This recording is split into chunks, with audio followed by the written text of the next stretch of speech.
والصلاة والسلام على رسول الله ومن والاه وبعد.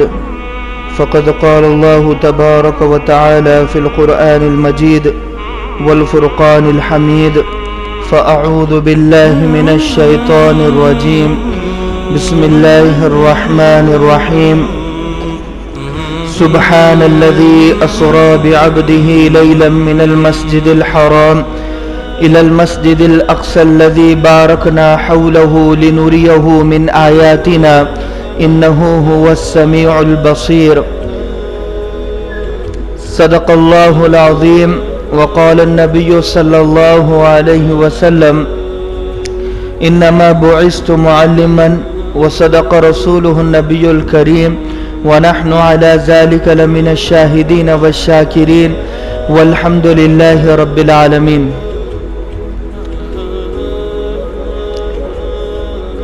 سیرت سیریز کا یہ 11واں بیان شروع ہونے جا رہا ہے. سیرت کے عنوان پر اب تک 10 بیانات بحمد اللہ ہو چکے ہیں. کچھ نہ کچھ سیرت ہم نے سمجھنے کی کوشش کی ہے. بہت بڑا سمندر ہے. اس بڑے سمندر میں سے ایک ایک قطرہ تک ابھی ادا نہیں ہوا اور کوئی شخص سیرت کو بیان کرنے کا حق ادا نہیں کر سکتا. اب اللہ کے نبی صلی اللہ علیہ وسلم کا معراج کا واقعہ یہ بھی ایک سیرت کا بڑا اہم حصہ ہوتا ہے.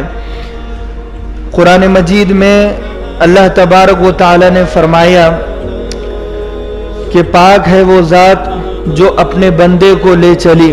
اے بیٹا تم آواز بہت کرتے، ادھر کونے میں بیٹھ جاؤ، خاموش ایک دم. تو یہاں پر کہا معراج کی وجہ تسمیہ ہمیں سمجھنا ہے. نام کیوں رکھا گیا معراج؟ معراج کے معنی آتے ہیں عروج کے، ترقی پر جانا، اونچائی پر جانا، کامیابی پر جانا. چڑھنے کے معنی میں بھی آتے ہیں. جو سیڑھیاں چڑھتا ہے اسے بھی عربی میں عروج کہا جاتا ہے، اور جو زمین سے آسمان پر جاتا ہے اسے بھی عربی میں عروج کہا جاتا ہے. تو معراج کو معراج اسی لیے کہا جاتا ہے کہ اللہ کے نبی صلی اللہ علیہ وسلم کو اللہ تبارک و تعالی نے اس واقعے کے ذریعے سے بلندیوں پر پہنچایا، اونچائیوں پر پہنچایا اور ترقیوں پر پہنچایا. دوسری وجہ یہ ہے کہ عربی میں عرج بی کا لفظ اللہ کے نبی نے حدیث میں استعمال کیا ہے. ایک جگہ سے دوسری جگہ منتقل ہونا، سفر کر کے جانا، اسے بھی عربی میں عرج بی کہتے ہیں. سفر کرنے کو جیسے اردو میں سفر اور انگلش میں جرنی کہتے ہیں اور ہندی میں یاترا کہتے ہیں، ایسے ہی عربی میں عرج بی کہا جاتا ہے کہ یہ یہاں سے سفر کر کے وہاں چلا گیا. تو اللہ کے نبی صلی اللہ علیہ وسلم نے حدیث میں کہا کہ میں نے سفر کیا مسجد حرام سے مسجد اقصی سے عرش بری تک. تو یہ اللہ کے نبی صلی اللہ علیہ وسلم کا سفر مبارک بھی کہا جاتا ہے.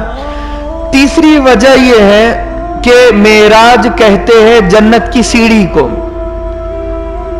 تو یہاں پر اللہ کے نبی صلی اللہ علیہ وسلم کو جنت کی سیڑھی کے ذریعے سے زمین سے آسمان پر بلایا گیا. یہ آپ کے عروج کی داستان.